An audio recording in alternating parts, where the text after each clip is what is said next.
বিসমিল্লাহির রহমানির রহিম। ষষ্ঠ শ্রেণী প্রিয় শিক্ষার্থী বন্ধুরা, আশা করি তোমরা ভালো আছো। আমি আজকে অনুসরণী 3 অর্থাৎ পূর্ণ সংখ্যা এর 61 পৃষ্ঠার আমরা এর আগে দেখো তৃতীয় অধ্যায় পূর্ণ সংখ্যা এগুলো নিয়ে আলোচনা করছি। তো আজকে আমি 61 পৃষ্ঠা থেকে মূলত আমার আলোচনা শুরু হবে। 61, এরপরে আছে 62 পৃষ্ঠা আছে, এরপরে 63 পৃষ্ঠা আছে। এরপরে দেখি অনুসরণীর অঙ্ক যদি আমি করতে পারি, তা আজকে অনুসরণীর অঙ্ক আমার ইচ্ছা আছে যে যতদূর পারা যায় করে দেওয়ার। তো ভিডিওটা ধৈর্য সহকারে দেখবা এবং তোমাদের প্রতি আমার অনুরোধ, দয়া করে আমার চ্যানেলটা সাবস্ক্রাইব করবা এবং কমেন্টের মাধ্যমে তোমার মতামত দিবা। তো বন্ধুরা দেখো, এখানে ঋণাত্মক সংখ্যার ব্যবহার। আমরা এর আগে জানছি যে পূর্ণ সংখ্যা বলতে আসলে কি বোঝায়। পূর্ণ সংখ্যা কোনগুলা, অর্থাৎ ভগ্নাংশ সংখ্যা বাদে। যেমন ধরো এই যে 5/2, এটা একটা ভগ্নাংশ সংখ্যা না? আবার 7/3, এটা একটা ভগ্নাংশ সংখ্যা না? এইরকম ভগ্নাংশ সংখ্যা বাদে আবার দেখা গেছে 2/3, এগুলা কি ভগ্নাংশ সংখ্যা না? এইরকম ভগ্নাংশ সংখ্যা বাদে যে সকল সংখ্যা পাওয়া যাবে, এই সমস্ত সংখ্যাকে বলা হয়েছে পূর্ণ সংখ্যা বা ইন্টিজার সংখ্যা। ঠিক আছে? অর্থাৎ স্বাভাবিক সংখ্যা, ধনাত্মক সংখ্যা, ঋণাত্মক সংখ্যা, এই সমস্ত সংখ্যাগুলোকে বলা হয়েছে পূর্ণ সংখ্যা। তা আমরা আজকে ঋণাত্মক সংখ্যার ব্যবহার এটা নিয়ে আলোচনা করব। দেখো, ঋণাত্মক সংখ্যার ব্যবহার বলতে আসলে কি এবং কি কারণে এর ব্যবহার আমরা করেছি। এখানে দেখো বলছে, এ পর্যন্ত আমরা ঋণাত্মক সংখ্যার ধারণা পেয়েছি, বাস্তব জীবনে এগুলো কিভাবে ব্যবহার করা হয় তা এখানে আলোচনা করা হলো। ধনাত্মক সংখ্যা আমরা জানি 1, 2, 3, 4, এই সংখ্যাগুলো ধনাত্মক সংখ্যা। কিন্তু ঋণাত্মক সংখ্যা কোনগুলা? -1, -2, -3, এরকম সংখ্যাগুলো হলো ঋণাত্মক সংখ্যা। তাহলে এই -1, -2, -3 এই সংখ্যাগুলো আসলে আমাদের কি কাজে লাগে দৈনন্দিন জীবনে, আমরা সেটা নিয়ে একটু আলোচনা করব। যেমন দেখো, এখানে একটা চার্ট দেওয়া আছে। এই চার্টে বলছে কি, আয় ব্যয়, লাভ ক্ষতি, হ্রাস বৃদ্ধি বা বৃদ্ধি হ্রাস। এখানে দেখো তো, এই যে আয় ব্যয়, আয়ের বিপরীত কি হয়? ব্যয় হয়। লাভের বিপরীত কি হয়? ক্ষতি হয়। বৃদ্ধির বিপরীত কি হয়? হ্রাস হয়। এখানে বলছে দেখো, এগুলো আমাদের পরিচিত শব্দ। জোড়ার প্রথমটি দ্বিতীয়টির বিপরীত। যেমন আয়ের বিপরীত ব্যয়, লাভের বিপরীত ক্ষতি, বৃদ্ধির বিপরীত কি? হ্রাস। তাহলে এর একটা সংখ্যা আরেকটা সংখ্যার কি বিপরীত সংখ্যা। এখন আয়, লাভ, বৃদ্ধি এগুলা বলতে পরিমাণে বাড়া। যেমন ধরো, তুমি একটা জিনিস থেকে আয় করছো, এতে তোমার কি হয়েছে? তোমার আগে যা ছিল তার চেয়ে পরিমাণ বৃদ্ধি পেয়েছে। তুমি একটা, মনে করো যে একটা জিনিস কিনছো, কিনা 5 টাকা কিনা 6 টাকা বেচছো, তাহলে তোমার কি হয়েছে? লাভ হয়েছে। তাহলে কি হইলো? 5 টাকা থেকে তোমার 6 টাকা হইলো, তার মানে এখানে তোমার লাভ হয়েছে। আবার দেখো বৃদ্ধি, তা এইভাবে ধরো এই সব সংখ্যাগুলোই কিন্তু পরিমাণে বাড়া, অর্থাৎ আয় অর্থ বাড়া, লাভ অর্থ বাড়া, বৃদ্ধি অর্থ বাড়া। এরপর আবার দেখো অনুরূপভাবে ব্যয়, ক্ষতি আর হ্রাস। ব্যয়, ক্ষতি, হ্রাস এগুলা কিন্তু পরিমাপে কমা। ধরো তোমার ঘরে 1 কলসি চাল ছিল, এর থেকে তুমি কি করলা? প্রতিদিন 1 গ্লাস করে তুমি ভিক্ষুককে দিলা বা কাউকে দিলা। এর ফলে কি হলো? তোমার কলসির চাল কিন্তু কমে গেল। অথবা তোমার মনে করো যে বর্তমানে প্রতিদিন এই জিনিসপত্রের দাম বৃদ্ধি পাচ্ছে, এর ফলে তোমার এখানে কি ব্যয় বৃদ্ধি পাইলো। অর্থাৎ তুমি আগে যেটা 5 টাকা কিনতে পারতো, এখন সেটা তোমার 60 টাকা কিনতে হয়। তো এর ফলে কি ব্যয় বৃদ্ধি পাইছে। তা এই যে ব্যয়, ক্ষতি, হ্রাস এগুলো সবই কিন্তু পরিমাপে কমা। অর্থাৎ ব্যয় হইলেও কমবো, ক্ষতি হইলেও কমবো, হ্রাস পাইলেও কমবো। তাহলে আমরা আমাদের দৈনন্দিন জীবনে দেখো, এই যে আমরা আয় ব্যয়, লাভ ক্ষতি, বৃদ্ধি হ্রাস, এই সংখ্যাগুলো কিন্তু প্রতিদিনের কোনো না কোনো কাজে ব্যবহার করি। এখন দেখো এখানে বলছে 5 টাকা আয়কে বোঝায় প্লাস 5 টাকা দ্বারা চিহ্নিত করা হয়। 60 টাকার ব্যয়কে বোঝায় মাইনাস 60 টাকা দ্বারা চিহ্নিত করা হয়। ঠিক এমনিভাবে প্লাস 6 টাকা দ্বারা 6 টাকা লাভ বোঝানো হয়, মাইনাস 4 টাকা দ্বারা 4 টাকা ক্ষতি বোঝানো হয়। তাহলে আয় বললে বৃদ্ধি পায়, ব্যয় বললে হ্রাস পায়। 5 টাকা আয় হওয়া মানে 5 টাকা তোমার পকেটে বৃদ্ধি পাওয়া। 6 টাকা আয় হওয়া মানে 6 টাকা তোমার পকেটে বৃদ্ধি পাওয়া। আবার 60 টাকা ব্যয় হওয়া মানে তোমার যে টাকা ছিল তার থেকে 60 টাকা কমে যাওয়া। এইভাবে মূলত আমরা হ্রাস বৃদ্ধি ব্যবহার করি, বা হ্রাস বৃদ্ধির প্লাস মাইনাস সংখ্যাগুলো এইভাবে এইভাবে আমরা বুঝে থাকি। এরপরে দেখো উপরে আলোচনা লক্ষ্য করলে দেখা যাবে, দেখো এখানে বলছে উপরের আলোচনা থেকে লক্ষ্য করি একই জাতীয় কিন্তু বিপরীতমুখী দুইটা রাশির পার্থক্য বোঝাতে একটিকে প্লাস চিহ্ন দ্বারা অপরটিকে মাইনাস চিহ্ন দ্বারা বোঝানো হয়। একই জাতীয় শব্দকে বা একই জাতীয় কোনো বিপরীতমুখী দুইটা রাশির পার্থক্য বোঝানোর জন্য একটাকে যোগ চিহ্ন মানে প্লাস চিহ্ন আর একটাকে মাইনাস চিহ্ন দ্বারা চিহ্ন যুক্ত করা হয়। প্লাস চিহ্ন যুক্ত রাশিকে ধনাত্মক রাশি বা ধনরাশি বলে, এবং মাইনাস চিহ্নযুক্ত রাশিকে ঋণাত্মক রাশি বা ঋণ রাশি বলে। তাহলে প্লাস চিহ্নযুক্ত রাশিকে তুমি ধনাত্মক রাশি বলতে পারো, আর মাইনাস যুক্ত রাশিকে তুমি ঋণাত্মক রাশি বলতে পারো। এই জন্য প্লাস এবং মাইনাস চিহ্ন দেখে যথাক্রমে ধনাত্মক চিহ্ন ও ঋণাত্মক চিহ্ন বলা হয়ে থাকে। তাই আমরা বলতে পারি যে ধনাত্মক চিহ্ন কাকে বলে? প্লাস চিহ্নযুক্ত, অর্থাৎ প্লাস চিহ্নযুক্ত সংখ্যাকে ধনাত্মক সংখ্যা বলে, আর মাইনাস চিহ্নযুক্ত সংখ্যাকে ঋণাত্মক সংখ্যা বলে। এখানে তোমাকে একটা কাজ দিচ্ছে, দেখো বলছে জমা, খরচ, ভরা, খালি, নগদ, বাকি। বলছে নিচের শব্দ যুগল সম্পর্কে ব্যাখ্যা দাও। তো এই ব্যাখ্যাটা তুমি বিভিন্নভাবে দিতে পারো। এটা দেখো আমি একটু লিখছি এখানে, জমা, ভরা, নগদ। এই যে এখানে দেখো এই শব্দ যুগলের প্রথমে জমা, এরপরে ভরা, এরপরে নগদ। এগুলো দ্বারা দেখো জমা, ভরা, নগদ বলতে উদ্বৃত্ত, অর্থাৎ তোমার কাছে মনে করো অতিরিক্ত থাকা। অতিরিক্ত থাকাকে কি বলা হয়? জমা করা। ধরো তোমার কাছে 5 টাকা আছে, এখন তোমার 5 টাকাই লাগবে কোনো একটা কাজে, তাহলে তোমার কাছে কি কোনো কিছু জমা রইল না। কিন্তু তোমার কাছে যদি 10 টাকা থাকতো, তার থেকে যদি তুমি 5 টাকা খরচ করতা, তাহলে কিন্তু তোমার কাছে 5 টাকা উদ্বৃত্ত থাকতো। উদ্বৃত্ত মানে হচ্ছে অতিরিক্ত থাকা। তাহলে এটা এই যে এখানে তোমার এই জমা বলো, ভরা বলো, নগদ বলো, এগুলো বলতে উদ্বৃত্ত বা বৃদ্ধি পাওয়াকে বোঝায়। অপর দিকে আবার দেখো খরচ, খালি, বাকি। তাহলে খরচ, খালি, বাকি এগুলাকে কি বলে? দেখো খরচ, খালি, বাকি এগুলা বলতে হ্রাস পাওয়া বা কমে যাওয়াকে বোঝায়। তাহলে তুমি দেখো এখানে এই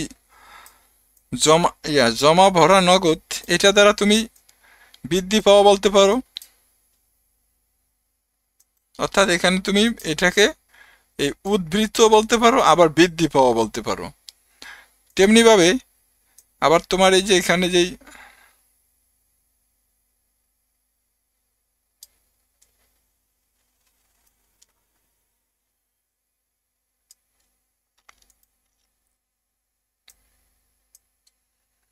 আবার এইখানে দেখো খরচ, খালি, বাকি এগুলো বলতে হ্রাস পাওয়া বা কমে যাওয়া বোঝায়। তা এটাই ছিল আসলে বন্ধুরা ওই যে এই কাজটার ব্যাখ্যা করতে বলছে। এরপরে দেখো পূর্ণ সংখ্যা। মানুষের প্রয়োজনে প্রথমে 1 2 3 এই সংখ্যাগুলো আবিষ্কৃত হয়। এগুলোকে স্বাভাবিক সংখ্যা বলা হয়, অর্থাৎ 1 2 3 4 5 6 7 8 9 এই সংখ্যাগুলো হচ্ছে কি স্বাভাবিক সংখ্যা। এগুলাকে স্বাভাবিক সংখ্যা বলা হয়। স্বাভাবিক সংখ্যার সাথে শূন্য নিয়ে আমরা পাই 1 2 3 4 5 6 7 8 9, এগুলোকে অঋণাত্মক পূর্ণ সংখ্যা বলা হয়। তাহলে অঋণাত্মক পূর্ণ সংখ্যা, স্বাভাবিক সংখ্যা হলো শূন্য বাদে, আর অঋণাত্মক পূর্ণ সংখ্যা হলো শূন্য সহকারে। শূন্য বাদে কত? 1 2 3 4 5, অর্থাৎ 1 2 3 4 5। যেখানে শূন্য বাদে 1 2 3 4 5, এই সংখ্যাগুলোকে ঋণাত্মক সংখ্যা বলা হয়, মানে পূর্ণ সংখ্যা, ধনাত্মক পূর্ণ সংখ্যা বলা হয়, সরি।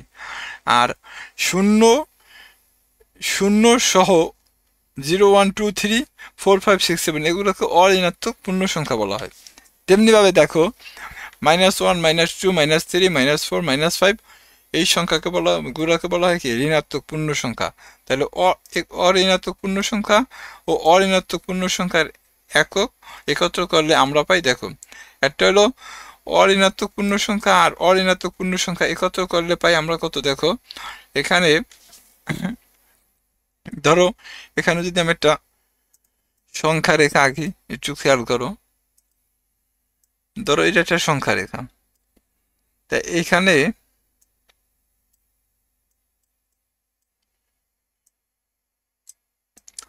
এটা একটা সংখ্যা রেখা। ধরো এখানে আমি এটারে সমদ্বিখণ্ডিত করলাম শূন্য বিন্দু দিয়া। এখানে 1 2 3 4, অর্থাৎ 1 2 3 4, এই সংখ্যাগুলো কিন্তু ধনাত্মক সংখ্যা। আবার দেখো -1 -2 -3, এগুলো কিন্তু ঋণাত্মক সংখ্যা। তাহলে এখানে শূন্য সহকারে 0 1 2 3 4, এগুলো অঋণাত্মক সংখ্যা, মানে, আর 0 1 2 3 4 এগুলা হচ্ছে অধনাত্মক সংখ্যা। এইটাই দেখছে, দেখো এটা হলো অঋণাত্মক সংখ্যা, এটা হচ্ছে অধনাত্মক সংখ্যা। এই ছিল এই পৃষ্ঠার আলোচনা। পরের আলোচনায় দেখো নিচের সংখ্যাগুলোর সাহায্যে সংখ্যাগুলো প্রকাশ করা যেতে পারে, নিচের চিত্রগুলোর সাহায্যে। যেমন দেখো শূন্য স্বাভাবিক সংখ্যা। এখন শূন্য বাদে সকল সংখ্যাগুলা স্বাভাবিক সংখ্যা। এই যে দেখো এটা হলো শূন্য বাদে সকল সংখ্যাগুলা স্বাভাবিক সংখ্যা। আর শূন্য সহ সকল সংখ্যা হচ্ছে কি? অঋণাত্মক সংখ্যা। আবার দেখো শূন্য বাদে বাম দিকের সকল সংখ্যাগুলো হচ্ছে কি? ঋণাত্মক সংখ্যা। শূন্য বাদে ডান দিকের সকল সংখ্যা স্বাভাবিক সংখ্যা, শূন্য সহ ডান দিকের সকল সংখ্যা অঋণাত্মক সংখ্যা, শূন্য বাদে বাম দিকের সকল সংখ্যা ঋণাত্মক সংখ্যা, এবং শূন্য সহকারে, ঠিক আছে, ডানে এবং বামে। তাহলে ডানের সংখ্যা হলো ধনাত্মক পূর্ণ সংখ্যা, আর বামের সংখ্যা হচ্ছে ঋণাত্মক পূর্ণ সংখ্যা। এটা ছিল তোমার এই চিত্র দ্বারা বোঝানো হয়েছে। এখন দেখো সংখ্যা রেখায় পূর্ণ সংখ্যার স্থাপন্য ও পূর্ণ সংখ্যার অবস্থান। একটি সরলরেখা অঙ্কন করে তার উপরে একটা বিন্দু শূন্য নেই, তাহলে শূন্য বিন্দুটি সরলরেখাটিকে দুটি অংশে বিভক্ত করে। একটি অংশ ডান দিকে ও অপর অংশে বাম দিকে সীমাহীনভাবে বিস্তৃত করি, এবং ডান দিকে ধনাত্মক ও বাম দিকে ঋণাত্মক ধরা হয়। এখন একটা নির্দিষ্ট দৈর্ঘ্যকে একক দরে শূন্য বিন্দু থেকে শুরু করে ডান দিকে ও বাম দিকে পরপর সমান দূরত্বে দাগ দেই। এখন 0 বিন্দুর ডানের দাগগুলোকে +1 +2 +3 +4 এভাবে, এবং বা শুধুমাত্র 1 2 3 4 লিখে বাম দিকে দাগগুলোকে -1 -2 -3 এইভাবে লিখে চিহ্নিত করি। অর্থাৎ এখানে বলছে যে তুমি একটা সংখ্যা রেখা নাও, এখানে একটা সংখ্যা রেখা তোমাকে নিতে বলছে। নেওয়ার পরে এই সংখ্যা রেখাটা ধরো আমি নিচ্ছি। নেওয়ার পরে এখন এটার দুইটা প্রান্ত আমরা এভাবে তীর চিহ্নর মতন দিয়া আটকায় দিব। এভাবে দেওয়ার পরে দেখো এটারে ধরো আমি শূন্য বিন্দু এটার উপরে স্থাপন করলাম। এখন শূন্য বিন্দু ডানে, অর্থাৎ এই পাশে হলো ডান, এই ডান শূন্য বিন্দু ডান, আর এই পাশ হচ্ছে কি? বাম। তা ডান দিকে যত মান তুমি বসাইবা সেটা হচ্ছে প্লাসের মান, অর্থাৎ ধনাত্মক মান।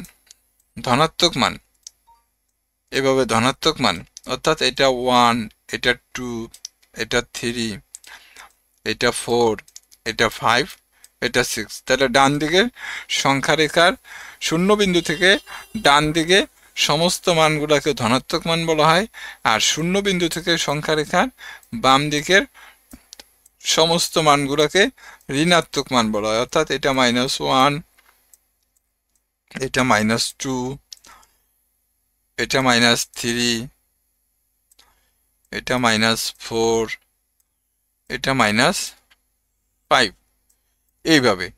তাহলে এই কথাটা এখানে বলছে, দেখো যে শূন্য বিন্দুর ডান দিকে দাগগুলোকে প্লাস চিহ্ন, এখানে তুমি দেখো, এখানে তুমি চাইলে এইভাবে প্লাস চিহ্ন দিয়ে দিতে পারো। এভাবে তুমি প্রত্যেকটা সংখ্যার পাশে প্লাস চিহ্ন দিয়ে দিতে পারো। এই প্লাস চিহ্ন দেওয়াও যেই, না দেওয়া হেই, দিলেও এটা ধনাত্মক বুঝাইব, না দিলেও এটা ধনাত্মক বুঝাইব। তো এটাই বলছে যে এইভাবে প্লাস চিহ্ন অথবা 1 2 3 এইভাবে তুমি লিখতে পারো। আর বাম দিকে যখন তুমি লিখবা তখন অবশ্যই তোমাকে কি করতে হবে, মাইনাস চিহ্ন দিতে হবে। এখন সংখ্যা রেখা উপর ধনাত্মক পূর্ণ সংখ্যা 2 স্থাপনের জন্য বিন্দুর ডান দিকে 2 ঘর বা 2 ধাপ বা 2 একক দূরত্বে বিন্দু দুটিকে গাঢ় করি। যেমন দেখো এখানে একটা সংখ্যা রেখা, এটা একটা সংখ্যা রেখা, একটু লাল কালি দিয়ে দিই, এটা একটা সংখ্যা রেখা। দেখো এটার 0 বিন্দু দ্বারা চিহ্নিত করছে, করার পরে ডান দিকে কত 2 ধাপ, অর্থাৎ এই যে দেখো 2 ধাপ অতিক্রম করে এখানে শূন্য বিন্দু দিয়া গাঢ় করছে বা কালো বিন্দু স্থাপন করছে। আবার দেখো সংখ্যা রেখার -6 স্থাপন করবা, তাহলে -6 এর জন্য কত, যেহেতু এটা মাইনাসের ভ্যালু, তা আমরা জানি যে সংখ্যা রেখার মাইনাসের মান কোন দিকে যায়, বাম দিকে যায়। তাহলে এই যে দেখো এটা 1, এটা 2, এটা 3, এটা 4, এটা 5, এটা কি 6 হয়েছে, এই যে দেখো। তাহলে আমরা এখান থেকে সহজে বুঝুন যে মাইনাসের মানগুলা সংখ্যা রেখার কোন দিকে বসে আর প্লাসের মানগুলা সংখ্যা রেখার কোন দিকে বসে। তা মাইনাসের মানগুলা সংখ্যা রেখার বামে বসে আর প্লাসের মানগুলা সংখ্যা রেখার ডানে বসে। এটাই ছিল বন্ধুরা এখানে বোঝার বিষয়। এরপরে দেখো পূর্ণ সংখ্যার ক্রম। রমা ও রানী যে গ্রামে বাস করে সেখানে সিঁড়ি বাঁধানো একটা পুকুর আছে। পুকুর পার হতে নিচতলা পর্যন্ত 10টা ধাপ আছে। মনে করো এখানে আমি সাপোজ ধরো এরকম একটা দাগ দিলাম, এরকম একটা দাগ দিলাম, খেয়াল করো। ধরো এখানে সাপোজ তুমি মনে করো যে এটা সিঁড়ি আছে, এখানে একটা সিঁড়ি দিলাম, আবার এখানে দিলাম একটা, আবার ধরো এইখানে দিলাম একটা, আবার ধরো এইখানে দিলাম। এইভাবে 10টা করে ধাপ, অর্থাৎ এইভাবে সিঁড়ির 10টা ধাপ গেছে, এইভাবে এভাবে 10টা ধাপ গেছে। তাহলে প্রত্যেকটা ধাপ দেখো 1টা 2টা 3টা এরকম 10টা ধাপ। তাইলে এই বলছে যে 10টি ধাপ আছে। একদিন তারা পুকুরে গিয়ে দেখে যে পার হতে 10 ধাপ নিচে পানি নেমে গেছে। অর্থাৎ মনে করো এইখানে পার, এইখানে এসে দেখতেছে যে এইভাবে 10 ধাপ নিচে পানি নেমে গেছে। তোমাদের আশপাশে দেখবা যে অনেক জায়গায় পাকা সিঁড়ি আছে, অনেক বাড়িতে পুকুরে, সেখানে দেখা গেছে বর্ষার সময় পানিতে থই থই করে, তখন একদম পুরো সমস্ত সিঁড়িগুলা কি করে পানির নিচে তলায় যায়। আবার দেখবা যখন বর্ষা চলে যায়, খরার সিজন যেমন শীতের সময়, তখন দেখবা যে আস্তে আস্তে পানি কমে। এই কমার কারণ কি, অর্থাৎ নিচের দিকে পানিটা সরে যায় বা নিচের দিকে পানিটা চলে যায়, যার কারণে পানি কমে যায়। তাই এখন এটা বলছে যে ওরা দেখলো যে 10টি ধাপ আছে, কিন্তু একদিন পুকুর পাড়ে যা দেখে যে 5 ধাপ নিচে তাদের পানি নেমে গেছে। তাহলে বর্ষাকালে পানি কোথায় উঠে তা দেখার জন্য তারা পানির বর্তমান স্তরকে শূন্য বিন্দু দ্বারা চিহ্নিত করলো। মনে করো এই সিঁড়িটার এই জায়গায় তারা শূন্য বিন্দু দিল, দেওয়ার পরে এখন এদিকে যত মান আইব তত মান কি মাইনাস হইব। অর্থাৎ এখানে সিঁড়ির পানি কি কমতে আছে, আর এদিকে যত যাইব তত কি হবে, প্লাস হবে, অর্থাৎ এই পাশে সিঁড়ির পানি কি বাড়তে আছে। তার মানে এহেন উপরের দিকে পানি যাচ্ছে। যেমন পুকুর যখন ভরা থাকে তখন আস্তে আস্তে পুকুরে পাড়পুর সব ভরে যায় পানিতে, আবার যখন পুকুরে পানি শুকায় যায় তখন ধীরে ধীরে কি হয়, একদম নিচে অর্থাৎ পুকুরের তলদেশে যা পানি জমা হয়। তাহলে এই কথাটা এখানে বলা হয়েছে যে এইভাবে তারা এটা বোঝার জন্য শূন্য বিন্দুর দিয়া চিহ্নিত করলো এবং উপরের দাগগুলোকে 1 2 3 4 5 চিহ্ন বিন্দু দ্বারা চিহ্নিত করলো। বর্ষাকালে বৃষ্টির পর তারা দেখলো যে পানির স্তর 3 ধাপ পর্যন্ত উপরে উঠে গেছে, অর্থাৎ যখন পুকুরে পানি বাড়লো তখন এইভাবে 3 ধাপ পর্যন্ত পানি উপরে এসে পড়ছে, উপরে এসে পড়ছে। পানি 3 ধাপ উপরে আসা মানে কি, এখানে পানি বাড়তে আছে। আর নিচের দিকে যাওয়া মানে কি, পানি কমে যাওয়া।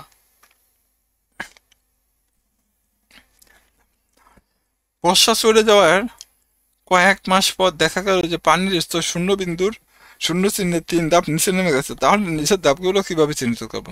অর্থাৎ এই যে ধরো তুমি এখানে একটা শূন্য বিন্দু দিচ্ছ, এখন যখন তোমার পানি 3 ধাপ নিচে যাবে দেয়া, তখন নিশ্চয়ই তুমি বাম দিকে যাবা, মানে পানি তোমার কমবো তখন। আর যদি তোমার 3 ধাপ উপরে উঠে যায় তখন নিশ্চয়ই তুমি ডান দিকে যাবা, তার মানে পানি তখন তোমার বাড়বো। তো এইটাই বলা হয়েছে যে এই যে এখানে বলছে দেখো যে 4 লেস দ্যান কত 3, অর্থাৎ 4 ধাপ নিচে যাওয়া মানে পানি 4 ধাপ হ্রাস পাওয়া। আর মানে 3-এর টন 4 এখানে ছোট বুঝাইছে, আবার এখানে দেখো 4-এর টন 5 এখানে ছোট বুঝাইছে। তাহলে এইভাবে এখানে আবার দেখো এখানে 4 থেকে 7 বড় বুঝাইছে, এটা হলো গ্রেটার দেন, এটা গ্রেটার দেন অর্থাৎ 7 গ্রেটার দেন 4, অর্থাৎ 4 থেকে 7 বড় বুঝাইছে। তাহলে এইভাবে আমরা সংখ্যা রেখার ক্রমগুলা চিহ্নিত করি। অর্থাৎ এই ক্রমগুলো এখানে একটা কাজ দিছে, যেমন দিছে দেখো এই যে এখানে -5,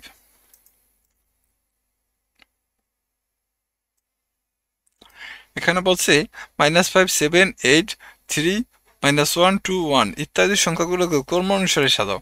যা ক্রম অনুসারে সাজাতে গেলে এটা ঊর্ধ্বক্রমেও সাজানো যায়, আবার অর্ধক্রমেও সাজানো যায়।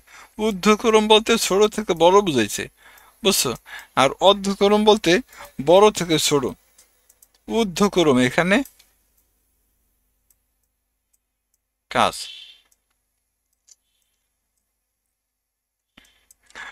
তাহলে এখানে সংখ্যাগুলোকে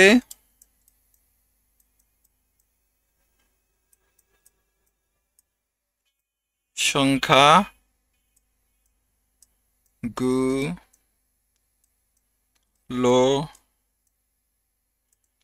সংখ্যাগুলোকে মানের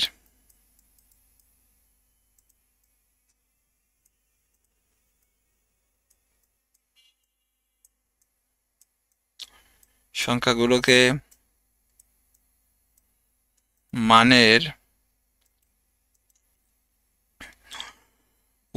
ঊর্ধ্বক্রম অনুসারে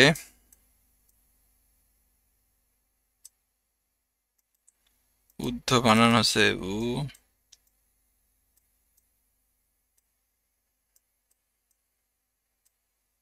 দয়ব ঊর্ধ্ব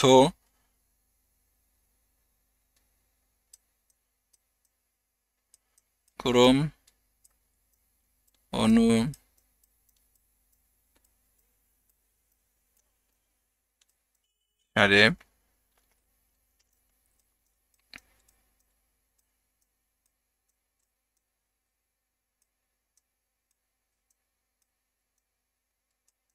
ঊর্ধ্বক্রম অনুসারে সাজিয়ে পাই। তাহলে একটু খারাপ হচ্ছে, তোমরা এটা তাহলে আমি কি লিখেছি দেখো, সংখ্যাগুলোকে মানের ঊর্ধ্বক্রম অনুসারে সাজিয়ে পাই, তাহলে ঊর্ধ্বক্রম বলতে কি বুঝেছে, ছোট থেকে বড়। তাহলে এখানে সবচেয়ে ছোট কত, -5,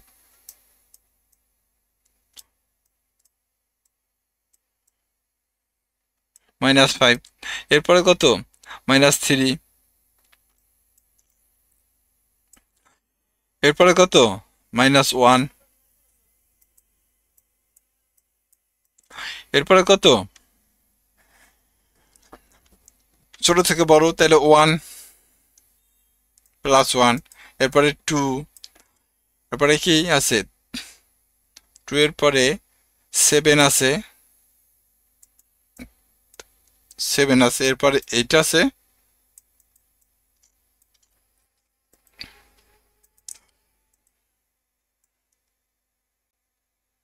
এটা আছে, এরপরে 9 আছে। তাহলে আমাদের এই কাজটা শেষ বন্ধুরা। এভাবে তোমরা এটারে অর্ধক্রম যদি করো তাহলে বড় থেকে ছোট সাজাইবা, আর ঊর্ধ্বক্রম করলে ছোট থেকে বড়। তাহলে আমি দেখছি সংখ্যাগুলোকে মানের ঊর্ধ্বক্রম অনুসারে সাজিয়ে পাই, এই কারণে আমি ছোট থেকে বড় সাজাইছি। তো এটা ছিল আমাদের এই কাজটা। এখন আসো বন্ধুরা আমরা অনুসরণীতে যাই। এখানে দেখো নিচের বাক্যাংশগুলোকে বিপরীত অর্থে লেখো। বিপরীত অর্থ এখানে ওজন বৃদ্ধি, ওজন বৃদ্ধি বলতে এখানে কি বলবা, ওজন হ্রাস, তাই না? এখানে তাহলে এখানে এটা হলো কত, 1 এর ক,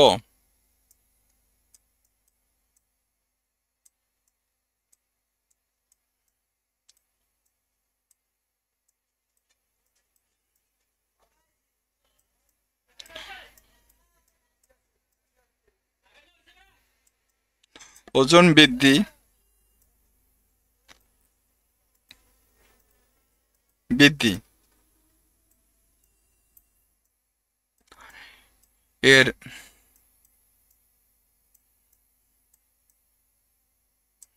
বিপরীত, ওজন বৃদ্ধি এর বিপরীত অর্থ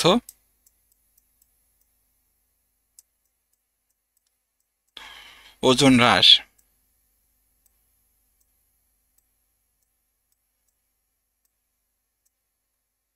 ওজন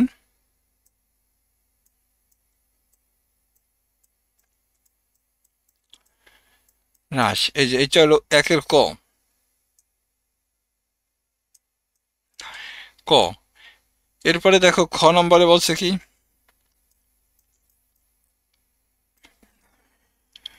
খ নম্বরে বলছে 30 কিলোমিটার উত্তর দিকে। তুমি লিখবা 30 কিলোমিটার উত্তরে বিপরীত কি, দক্ষিণ। এই যে 30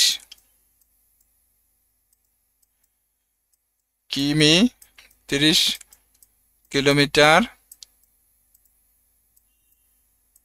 উত্তর,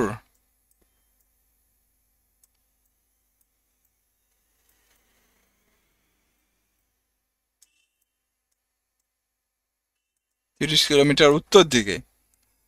তাহলে এর অর্থ উত্তর দিকে, এর বিপরীত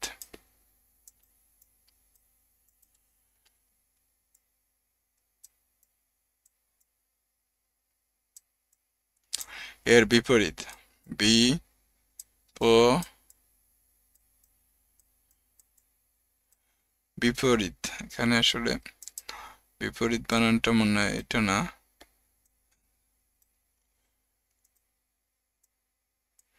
তেমন হবে। এর বিপরীত অর্থ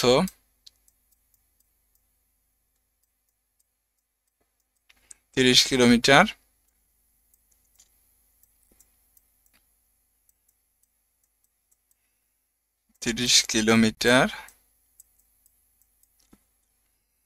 উত্তরের বিপরীত দক্ষিণ,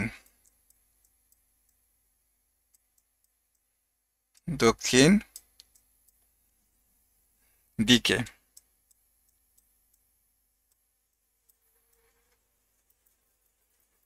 তো তোমরা আশা করি এই বিপরীত শব্দ আগেই পারো, যে উত্তরের বিপরীত দক্ষিণ। তুমি লিখবা 30 কিলোমিটার উত্তর দিকের অর্থ, এর উত্তর দিকে এর বিপরীত অর্থ হচ্ছে 30 কিলোমিটার দক্ষিণ দিকে।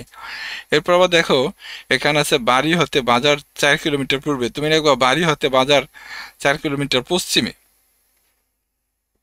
বাড়ি হতে বাজার এইভাবে রাখবা যে বাড়ি হতে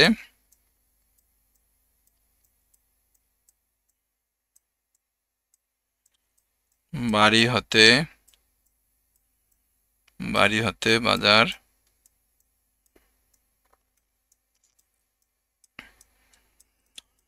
বাড়ি হতে বাজার 4 কিলোমিটার কি আছো এখানে পূর্বে আছে তোমার প্রশ্নে দেওয়া তুমি লাগবা 4 কিলোমিটার পশ্চিমে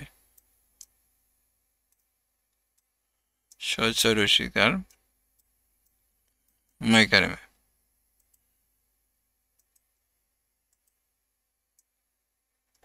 পশ্চিমে তাহলে বাড়ি হতে বাজার 4 কিলোমিটার পশ্চিমে এরপর বন্ধুরা কি আছে দেখো 700 টাকা ক্ষতি তুমি লিখবা কি 700 টাকা লাভ এই যে এইভাবে যে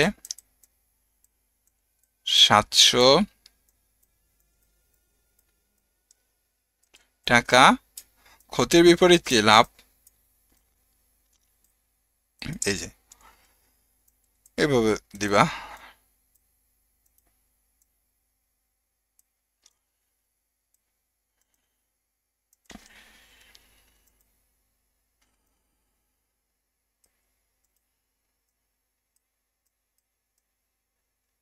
$700 লাভ এরপর দেখো এখানে কি আছে সমুদ্র পৃষ্ঠ হতে 100 মিটার উপরে তুমি লিখবা সমুদ্র পৃষ্ঠ হতে 100 মিটার নিচে নম্বর সমস্কারে মু ধরে পালা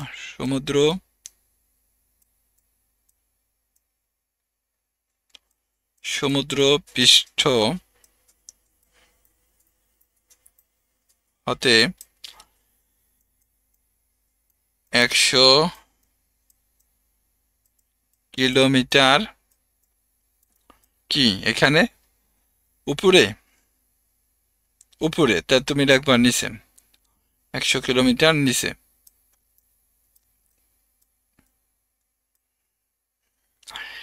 এভাবে ছিল আমাদের একের কাজগুলা এরপরে দেখো এখানে বলছে নিচের বাক্যগুলোতে উল্লেখিত সংখ্যাগুলোর উপযুক্ত চিহ্ন সহকারে লেখো বন্ধুরা আমার চ্যানেলটা সাবস্ক্রাইব করবা দয়া করে একটি উড়োজাহাজ সমতল ভূমি থেকে 2000 মিটার উপরে দিয়ে উঠছে এখানে লিখবা এইভাবে উত্তর রাখবা এই যে 2000 মিটার উপরে যাওয়া মানে এই প্লাস 2000 মিটার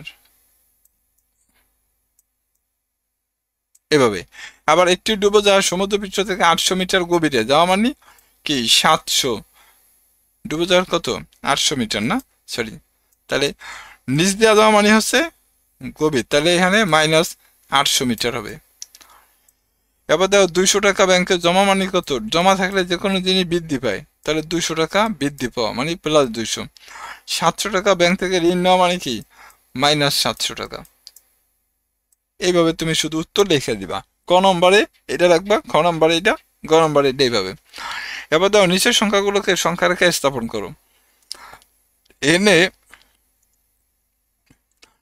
কত আছে +5 আছে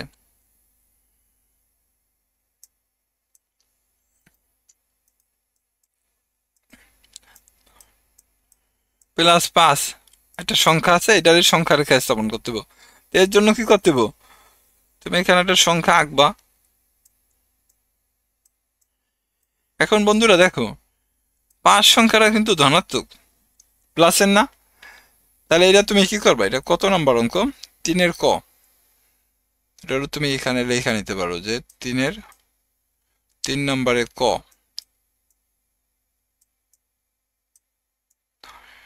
5 সংখ্যাটা ধনাত্মক তা ধনাত্মক মান কোন দিকে যায় ডান দিকে যায় তাই যে এখানে দেখো আমি 0 বিন্দু দিলাম এরপরে এখানে কি রাখবা এখানে 1 এখানে 2 এখানে 3 এখানে 4 এখানে 5 এই যে 1 2 3 4 5 এই যে এইখানে তুমি এইভাবে একটা চিহ্ন দিয়ে এইভাবে এটার পেন্সিল দিয়ে ভর করে দিয়ে দিবা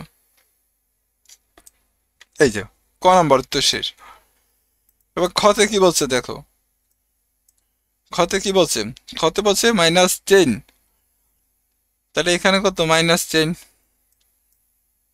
10 সংখ্যাটা কি ঋণাত্মক না তাহলে তুমি এখানে একটা সংখ্যা রেখে আঁকো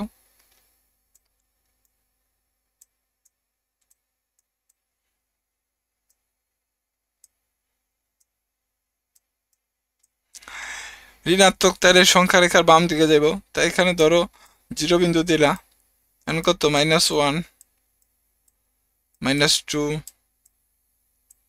-3 -4 -5 -6 -7 -8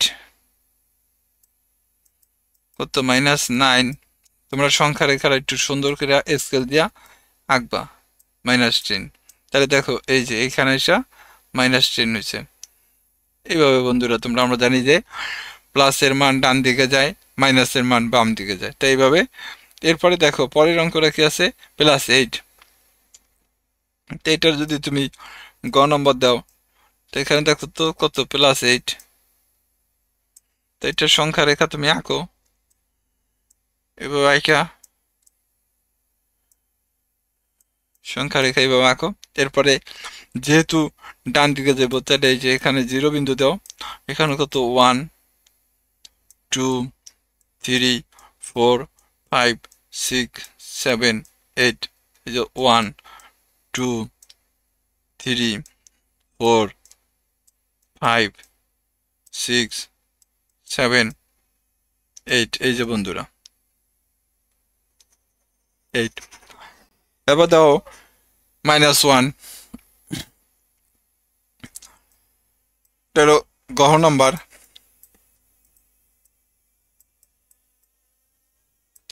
-1 তাহলে এই যে সংখ্যা রেখা আঁকো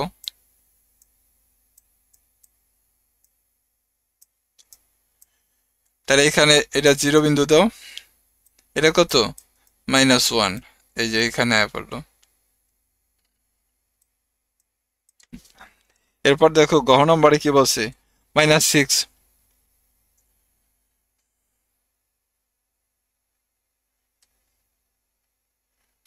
আচ্ছা গহ এখানে নম্বর কত -6 এইভাবে সংখ্যা রেখা আঁকো